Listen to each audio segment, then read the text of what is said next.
Colonel Mark Mykleby is recently retired from a distinguished military career, which included most recently a stint at the Pentagon advising the chairman of the Joint Chiefs. So I won't take our precious time reading a lengthy bio, which you should have. Suffice it to say, he knows of what he will speak.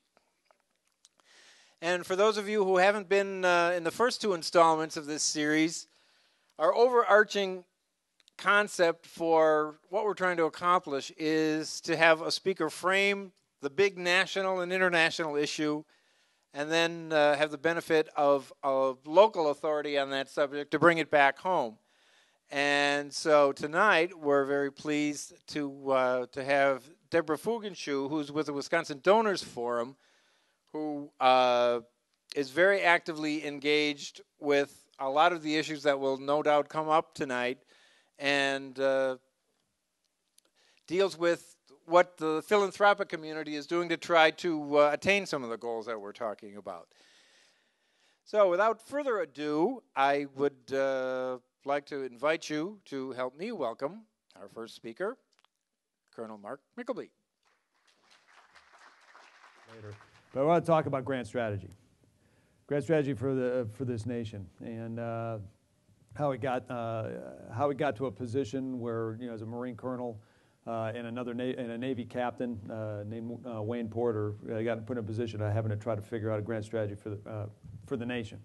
And the first thing I want to say is, before I even forget, just the fact that a guy like Admiral Mullen, now I know he's not the chairman anymore, but if there's anybody who's got any question about the type of people that we got at that level, and General Dempsey's the same way, they're some of the finest people we got in our nation. So I will tell you right now that Admiral Mullen, every day he got up in the morning to do the right thing.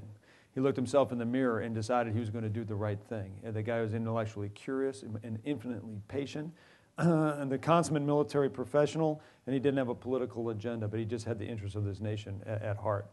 So much so that he let two knuckleheads, me and Wayne Porter, do what we were going to do, just because he cared for that country. And it was a little bit offsides, quite frankly, that the stuff that we were talking about was very outside the realm of being in the military, but it had everything to do with national security in a 21st century context. And the fact that he protected us, put us in a little special bubble wrap around our heads, and protected us from, quite frankly, a lot of people that didn't want us to be talking about the things we were talking about, is really a testament to the nature that we in uniform, and I used to be in uniform, and I guess I'm still in my weaning off process of wearing funny clothes to work every day.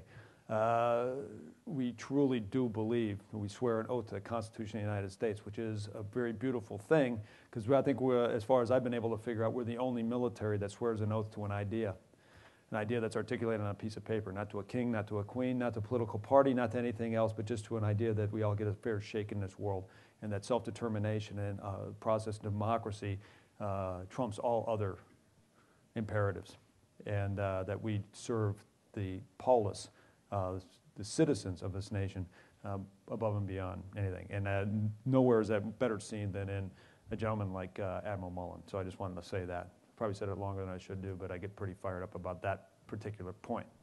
So how do we get to the point where we're talking about grand strategy? Grand strategy, I was down and doing work for Special Operations Command, doing strategy for Special Ops, and in the process of trying to craft a strategy for Special Operations, we came to the conclusion that we didn't have a grand strategy.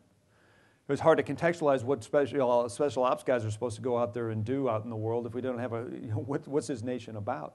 What are we supposed to do? Because if all it is to chase down bad guys and headbutt them into submission, well, we got bigger problems in the United States. And so we really started looking at some ideas on what grand strategy ought to look like, just so we'd have a context to figure out what special ops was supposed to look like. Well, at the same time, this guy named Captain Wayne Porter was just coming back from Bahrain, where he was doing intelligence for the Fifth Fleet in the Persian Gulf. And he had been a long-time Mullen guy. And the other thing I forgot to mention is I'm not a made man in the Mullen family. I was a Marine that got pulled up there and never been in the Pentagon before. But Wayne had been with Admiral Mullen for quite some time. And he just got done doing his stint in the Gulf and got pulled back to be on Admiral Mullen's staff as the chairman. And so Wayne had some ideas about what grand strategy ought to be about, and we didn't know each other. Well, Admiral Mullen came down to Tampa one day for a change of command at Central Command, and happened to come by, and we ended up briefing out what we thought grand strategy would look like. Well, he wrote down on the program, on a piece of paper, gave it to Wayne, and Wayne came and found me, and said that Admiral Mullen was interested in what we were talking about, and we just started a friendship.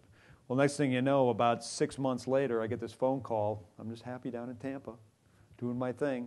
Get a phone call, and it's Wayne, and he said, "Hey, you want to help me out with something?" And I was like, "Sure, what can I help you out with?" He said, "Yeah, we just got to write a grand strategy for the United States. When can you get up here?" And I was like, "I don't want to. I don't want to go to the Pentagon." And that wasn't an option. So next thing you know, I got orders, and I was only supposed to go to the Pentagon for 4 months, temporary duty. And my boss said, "All right, you can go, but you got to be right back." I said, "Yeah, take 2 months max. I mean, how hard could it be? It's grand strategy. It's not that hard." Well, 4 months went by, and next thing you know, 2 years later, I'm still sitting there, and I retired from the freaking Pentagon. So there you go. That's how those things work. I will say this, though. Pentagon, two interesting things. First of all, we got a really cool office with a window. We were the only, I think, colonel and captain, Navy captain with a window. And this is a whole, okay, I wasn't going to tell you, but I got to tell you now. That there's this little office. It's right down the hall from the chairman's office, and there's this other little room called the tank. That's where all the big decisions are made. They go, "We're going to go to the tank." Okay, go to the tank. They make a big decision. Right? And right next to it, there was this little two-man office that used to be occupied by a general and somebody, like a secretary or something, and they were supposed to do the chairman's new administration transition team. So when President Obama got elected, they have an actual team that figures out how you're going to transition from one administration to the other. Well, President Obama's in place. Those guys leave. The office is empty. So nobody was going in there. So we just took it. So we ordered computers. The cool thing is we ordered a sign and it said strategic synchronization. We still don't know what that means and nobody else does, but we made a sign, put it on the wall, ordered computers, got accounts. Next thing you know, we're legitimate. And the beauty of it is I sat right by the door, so, this is prime time. I mean, we were looking over the Washington Basin, Washington Monument, everything. We had a window in the Pentagon. Clearly, you don't understand what a big deal that is. It's a huge deal. So I was stood by the front door, and so somebody would come knocking, and it would be like an admiral or a general. They'd go, "Who the hell are you guys? What are you doing in here?" And I still had my little special operations badge, and I'd just go, "Working on something special for the chairman, sir, can't tell you." And they go, "Oh, need to know, got it." Well, eventually they left, and we became legitimate. And then they left us alone, and we had this great office. Pretty cool, huh? So there's your tax dollars at work for you. Good job. Right? Anyways, there's the Pentagon. So anyways, we got started. And we knew we were supposed to do grand strategy. Admiral Mullen asked us to take a look at it, and there's a whole other story what got to that point. But we're supposed to look at grand strategy.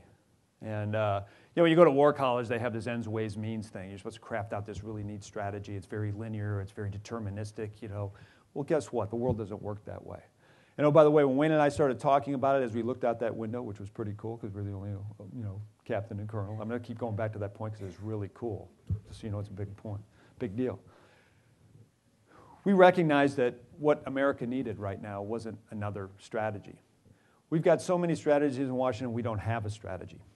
We've got a national security strategy. We have a national defense strategy. We have a national military strategy. We have a national health security strategy. We've got an entire series of strategies on national bike safety. I'm not kidding. We've got strategies a go-go. We have so many strategies, we don't have a strategy. And the last thing America needed was just another strategy getting spewed out from Washington, D.C. There's a certain staccato of language in Washington where you can expect what you're going to hear. And the strategies that come out of Washington, out of every corner of bureaucracy in Washington, are just a watered-down wish list of things, and they don't make any real prioritization decisions. They just try to be all things to all people. Well, that's not what America needed. When Wayne and I looked out the window and said, we're not going to do that.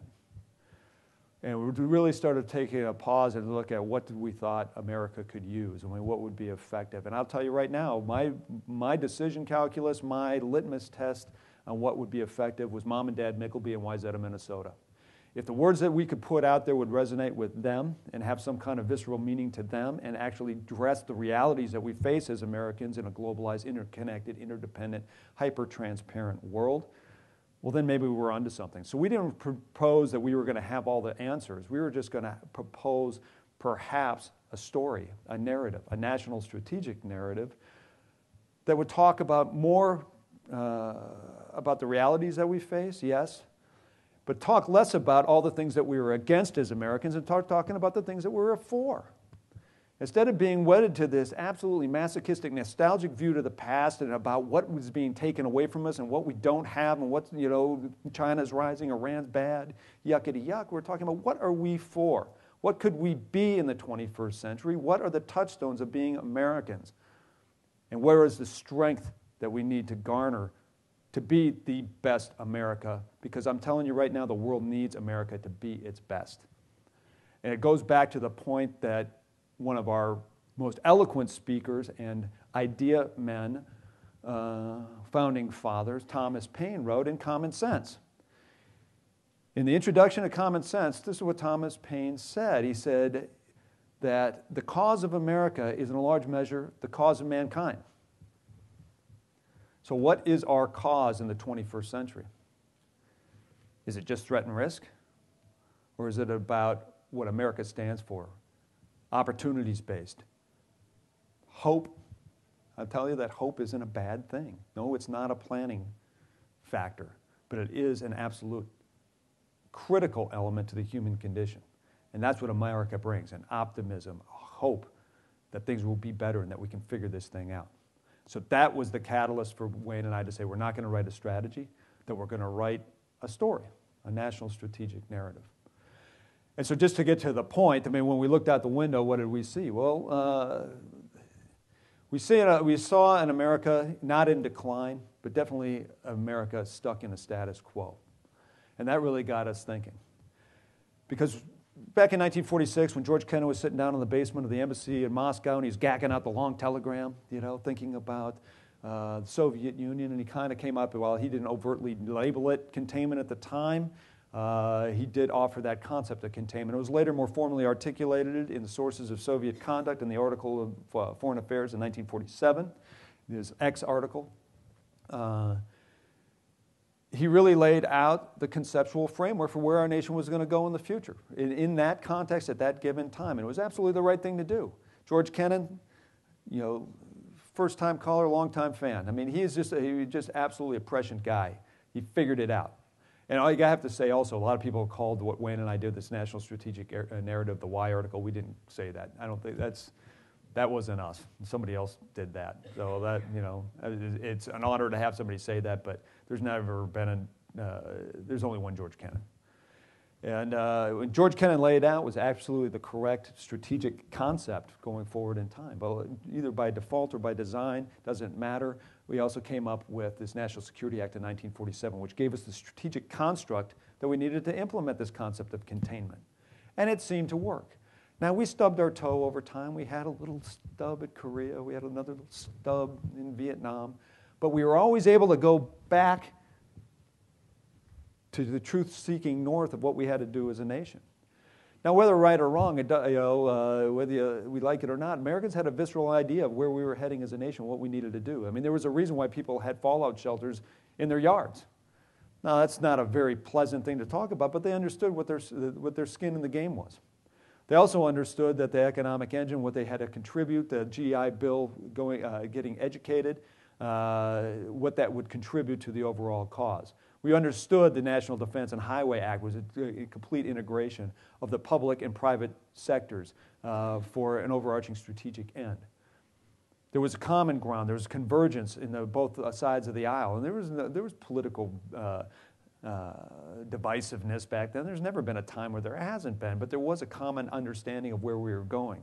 So much so that by the time we had the 1960 presidential debates between Kennedy and Nixon, nobody was arguing about whether containment was the right idea. They were just arguing about how to implement it.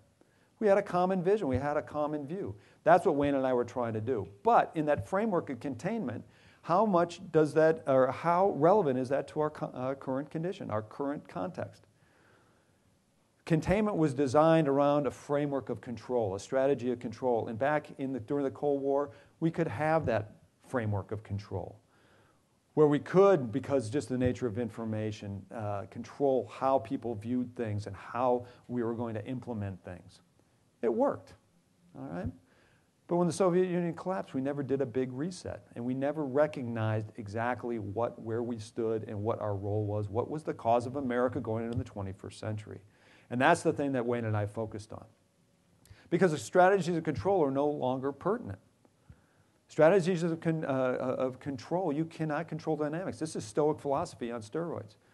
Anybody read Epictetus, maybe, perchance? Epictetus, the big Stoic philosopher? I mean, the basic concept of Stoic philosophy is if you try to control the uncontrollable, you're going to be a miserable you-know-what. So control what you can control and be the best contributing member of a society that you could possibly be. And that's where we started looking at things in a different light. Instead of a closed system based around control, which the strategy of containment was, and the structures of National Security Act of 1947 delivered to us, we started thinking in terms of open systems. And in that open system, we started thinking in ecological terms. We started thinking about in a systemic fashion rather than a systematic fashion. We started thinking about the interconnections of all these different systems, not only within our nation, but also on a global scale. That these interdependencies that we have, not only in our economic systems, our political systems, but also in our social systems and our moral systems as human beings, we've arrived there. And there's no going back. And I know everyone thinks that's going to be a very dangerous talk, interdependencies, that's bad. Well, no. That's the paradox of resilience, is that in deeper, more meaningful interdependencies, we actually have greater strength.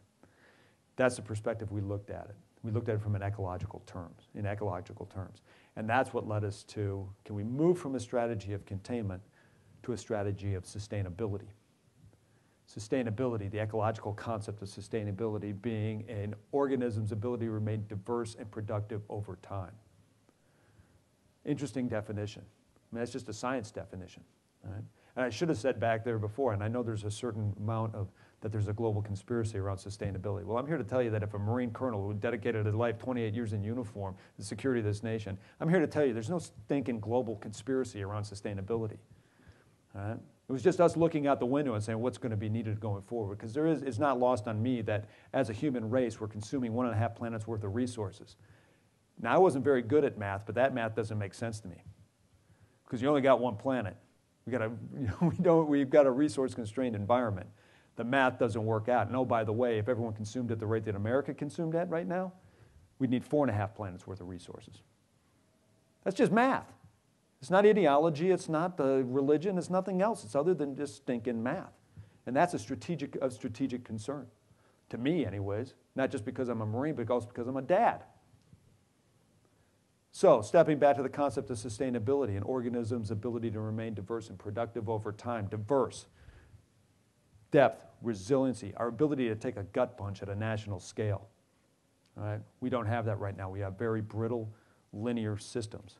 It's not lost on me that it takes 10 to 14 calories of petroleum energy to get 1 calorie of food in your belly. That's an unsustainable system. The math doesn't work out. Period. So let's go off that one. So let's get over to the aspect of being productive as an organism.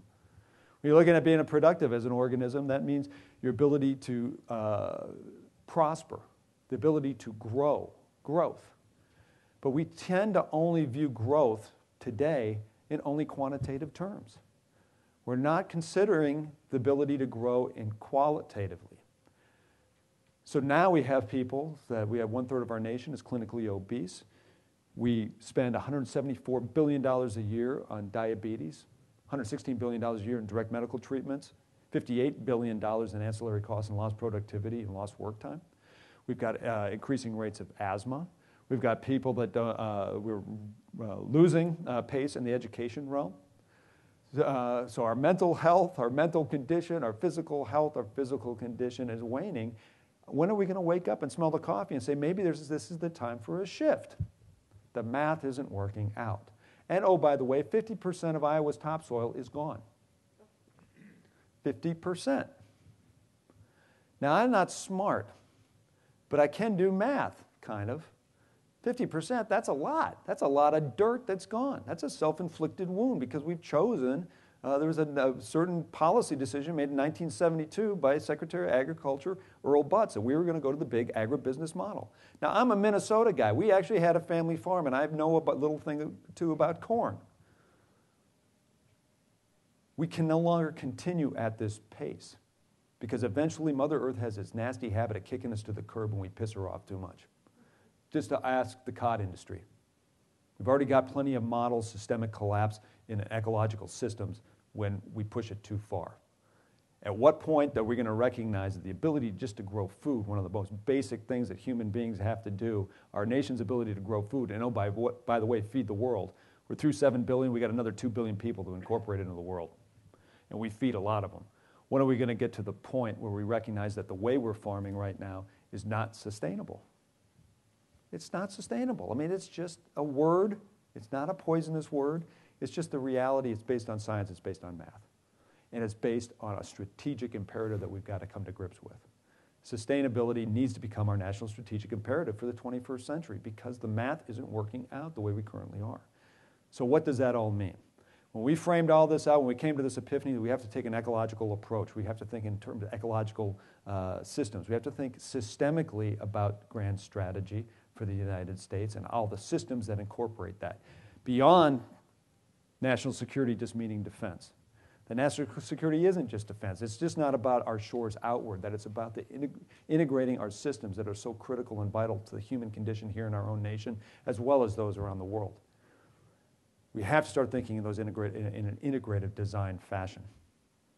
So what does that mean for us in terms of framing out a grand strategy for the United States? Well, we said, well, if we could have sustainability become the national strategic imperative of our nation, well, now we can start doing things like converging foreign and domestic policies towards a common end, kind of like we used to around containment days.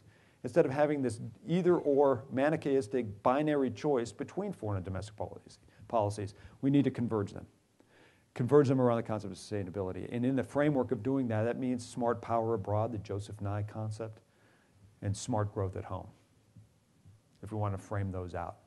And what does that mean? It means if we're doing smart power abroad and smart growth at home, that means that the way we live our lives, if we could close this say-do gap, we say one thing, but we do another thing. And if you don't think the world's listening, they are.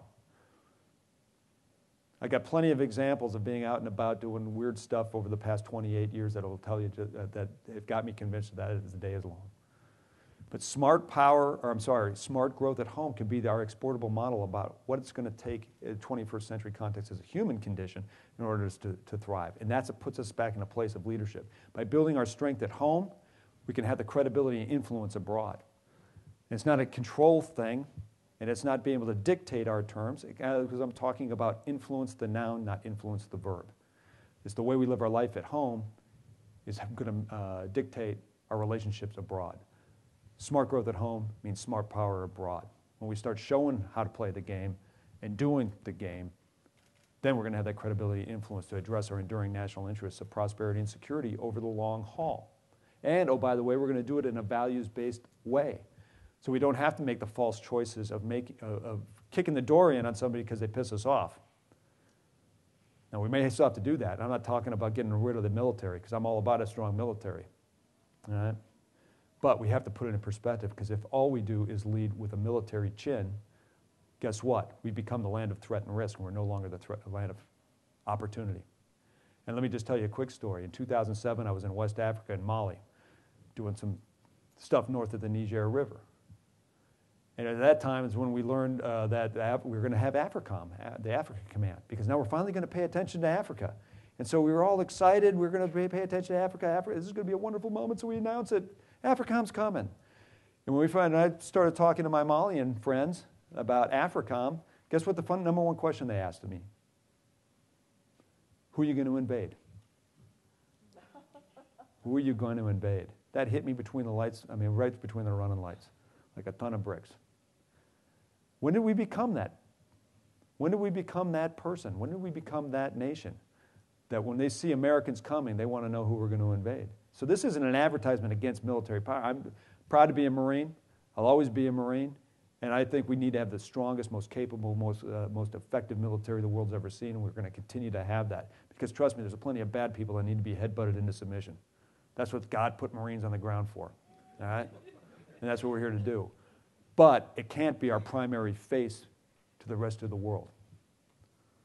There's a time and place for that. National security does not equate to national defense.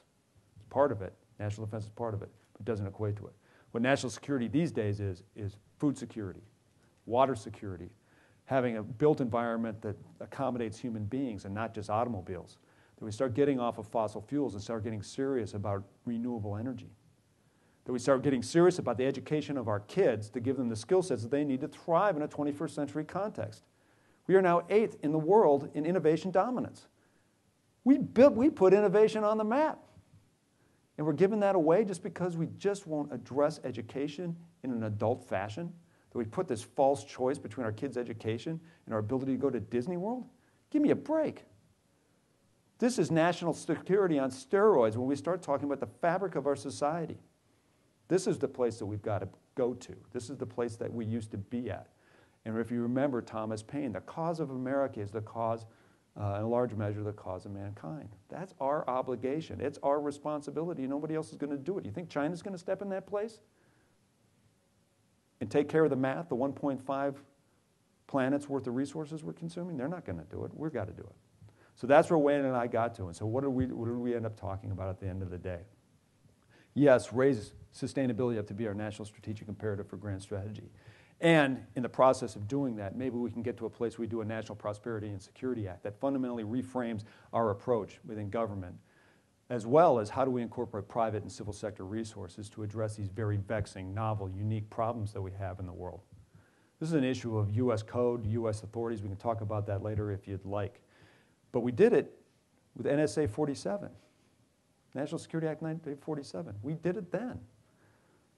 We also did grand strategy pretty well. In World War II, we were the arsenal democracy. During the Cold War, we took on Soviet Union and global communism. We did grand strategy, and it was our economy that did it. But we asked citizens to participate in it. But for some reason nowadays, because of our ideological, we don't even have politics, we have ideologies, we're afraid to ask Americans to contribute, to put skin into the game, to put sweat equity in the game.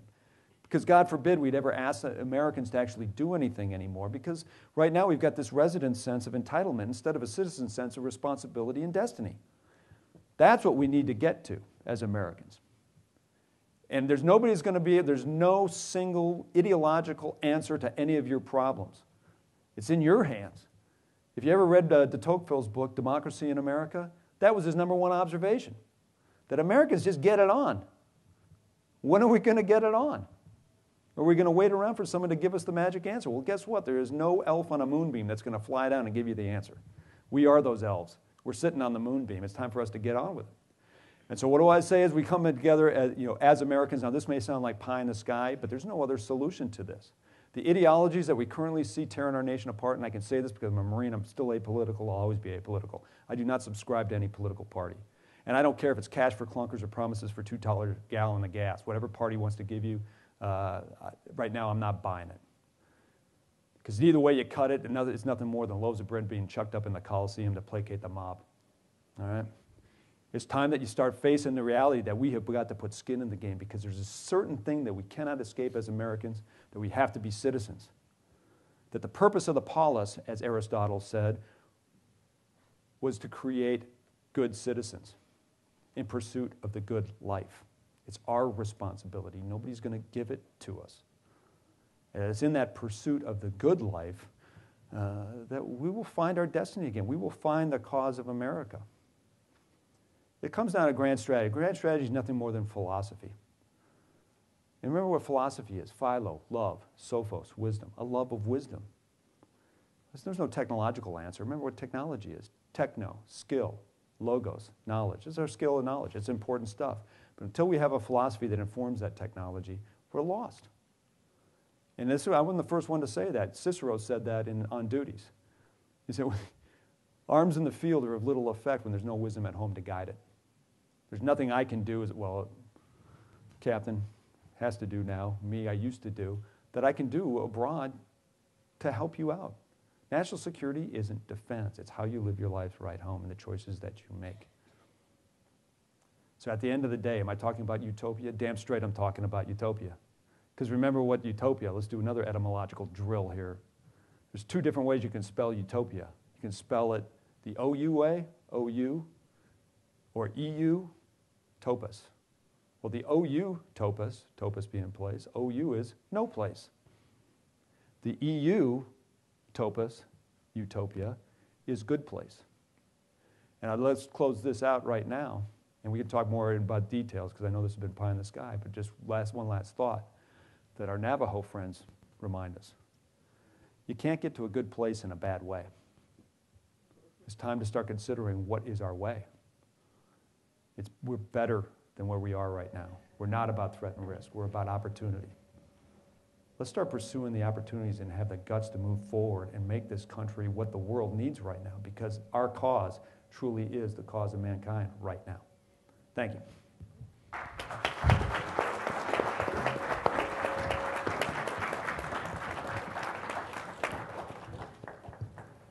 Well, Deborah, I'll start out with you. So what about that? What is the state of the polis in our little neck of the woods? Well, it's really hard to follow Mark.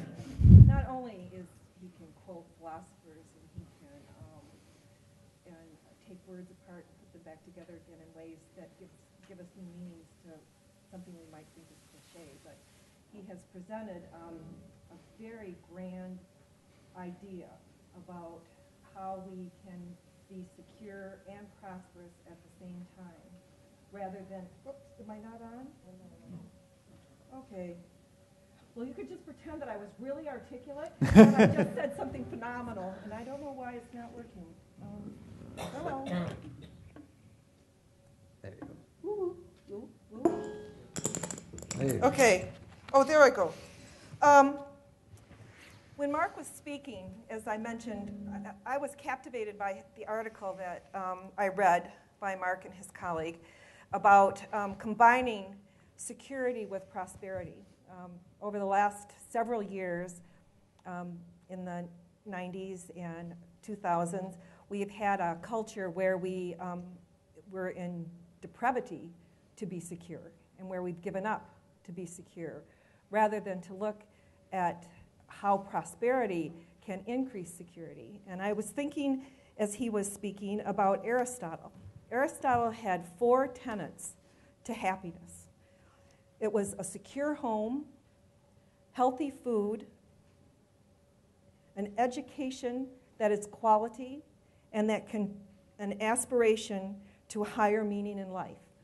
And I think that's what Mark was talking about. And in Wisconsin, our philanthropic community strives to meet those various needs.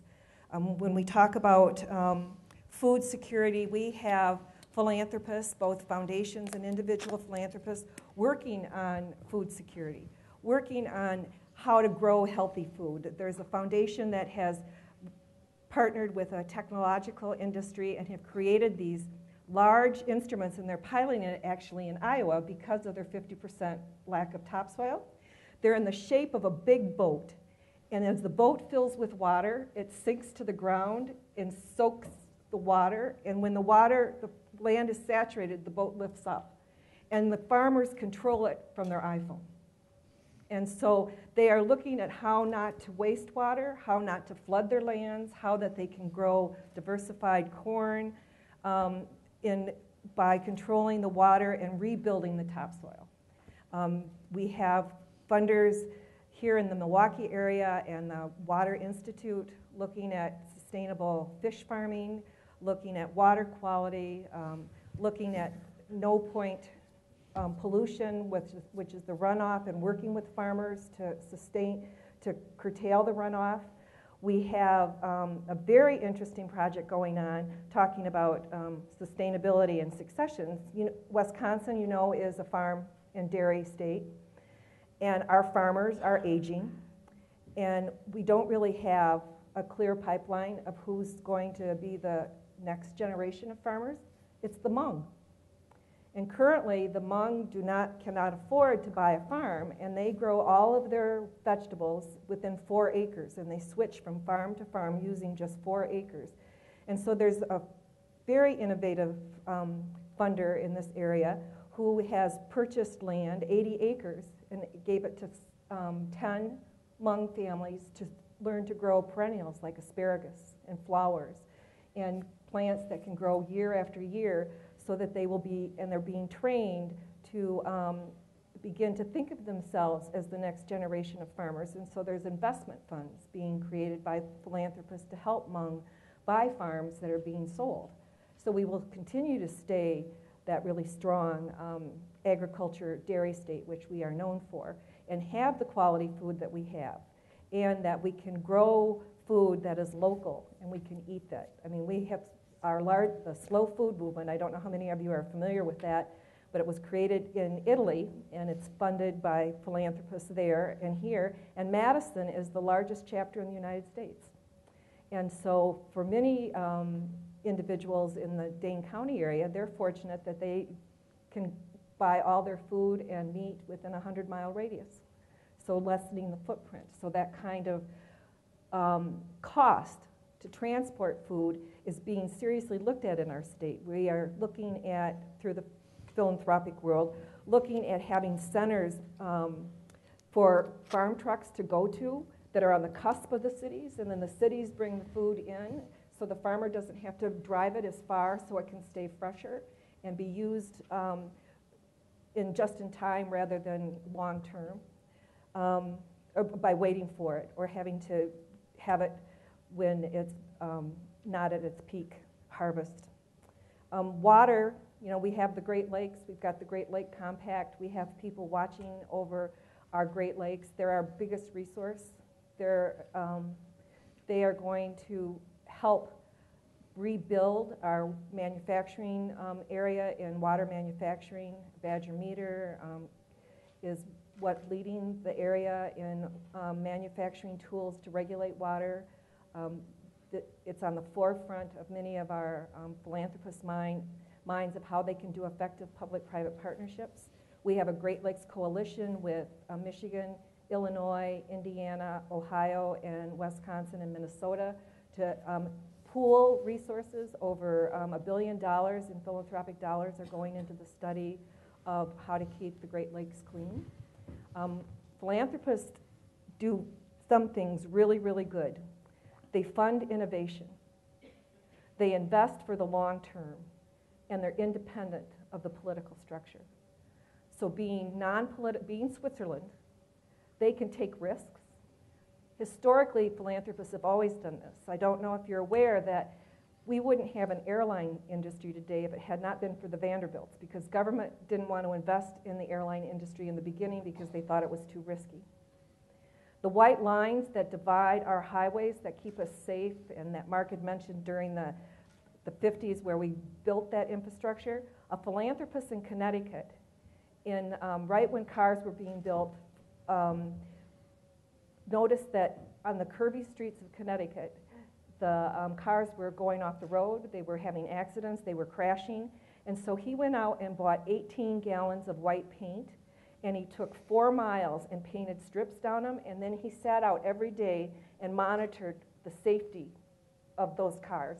And he saw a dramatic decrease in accidents. He went to the Connecticut legislature and said, "I've proved it, now you do it." We now have divided lines, not because of some safety wizard in the government, because some philanthropist seriously cared about his neighbor's health of getting hit by a car. This is what drives philanthropy. This is what de Tocqueville was talking about. We have always had that spirit. And as we have grown and have become more diverse, it's harder to see. And it's harder to solve the problems because of that diversity and because of how large we are and because of our shift in reliance of government and not having government and the voluntary nature of philanthropy. But that doesn't mean it's dead, and it's happening in pockets. And right here in Milwaukee, we are doing a huge experiment around public education called Milwaukee Succeeds, where they have over 100 community leaders and business people and government people trying to really ascertain through measurement and results how we can help increase the graduation rate, how we can increase the number of kids that come to the University of Wisconsin-Milwaukee and actually graduate from here. Everybody is involved in this. Your chancellor here at UWM is a lead spokesman for Milwaukee Succeeds. It's the first time the city and MPS and the university have really come together and worked, and it was all a catalyst of philanthropy.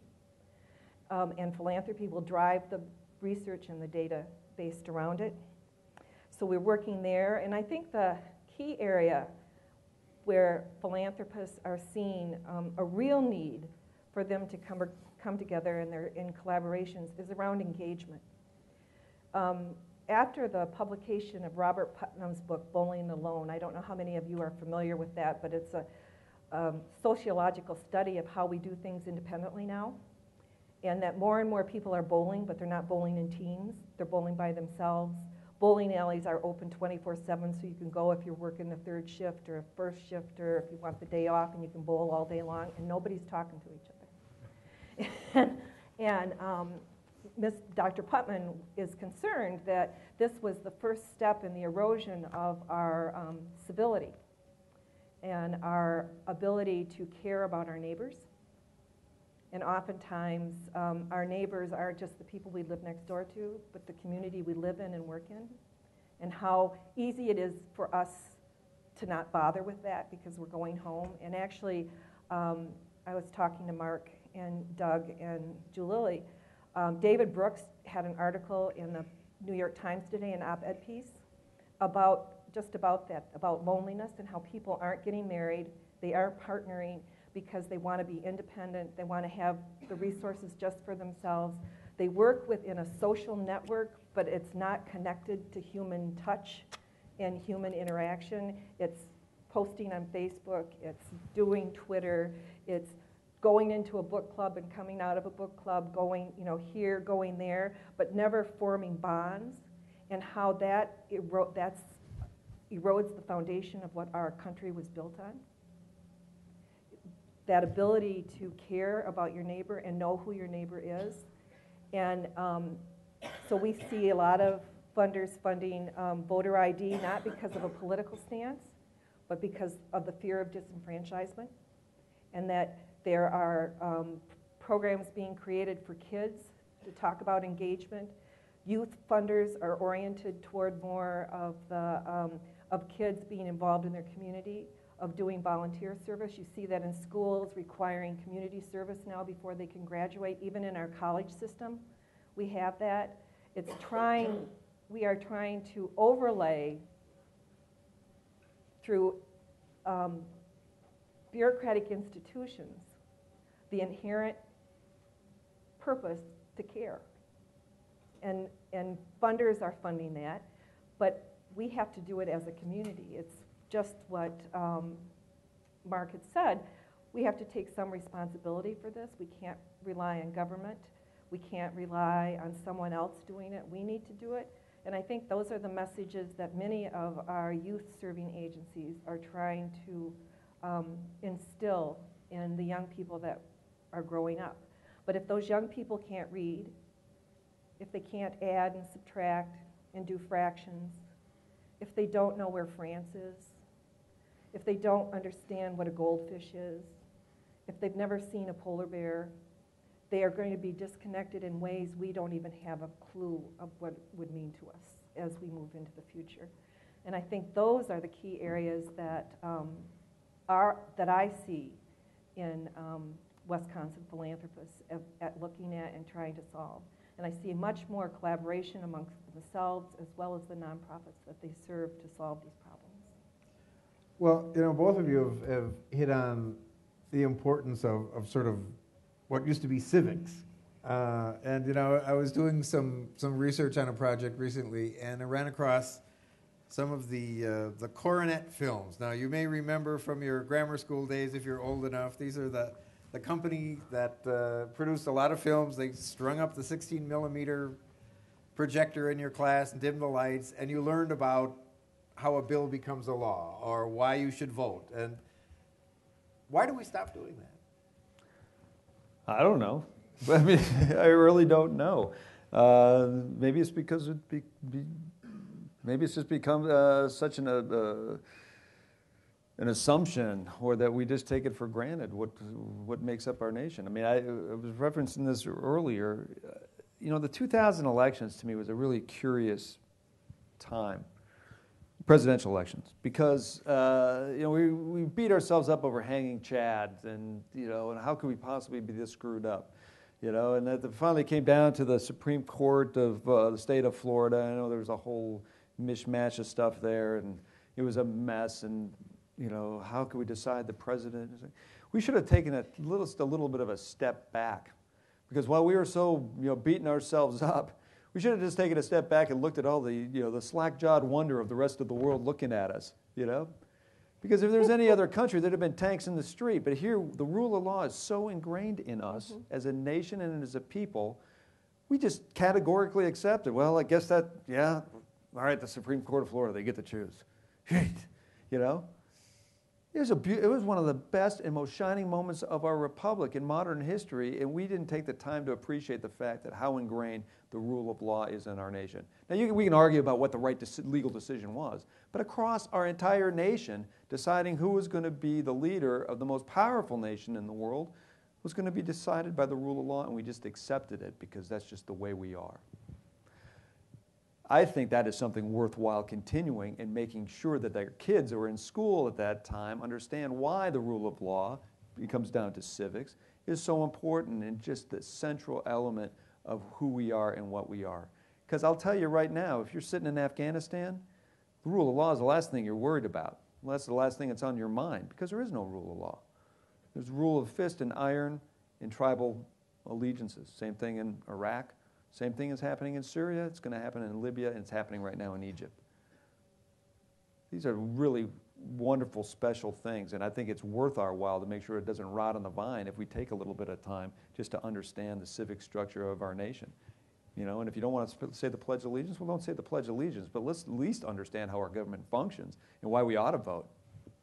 Well, I'd like to invite people to queue up the mic if you've got a question to ask. And Deborah, you had something to I add? was just going to say, I am the mother of young 20-year-olds who've gone through the public school system and now through college. And civics, I don't know how it is other places, was an elective at my children's school, as was English, as was American History 1 or 2. You only had to take one. When there are electives and they're not on the test in the standardized, just like language is not standardized, just like art is not standardized, we don't teach it. And if we don't teach it, and if we don't talk about it, we forget. Remember, America has a very short memory. So we don't remember that civics lesson. We don't remember what Thomas Paine and Thomas Jefferson stood for. If we aren't telling our kids that, and they don't get it in those schools, they have to. My daughter goes to UWM, and I'll just be real quick because it's a perfect example. She took a course in African American history because she wanted to learn about it. She's 18 years old as a freshman, and she's learning about African American history for the first time in her life. It was never a topic at her school. I think that's criminal. I think our whole school system needs to be revamped and refocused on just the same principles Mark was talking about. I think that's why we don't have civility. It's because we don't talk about it anymore. And writ large, in terms of national security, why is that important? Well, just for all the same reasons I talked about before. National security, 21st century style, is not in the hands of the military. It's in the very capable hands of our citizenry because of the interconnected systems that we have. You're not getting, just as a case in point is Eisenhower's farewell address in 1961. Everyone remembers what he said about military-industrial complex? Well, everyone seems to forget that he also had the answer, that it was only an alert and knowledgeable citizenry that are going to allow us to mesh our instruments of defense with our peaceful goals and liberty.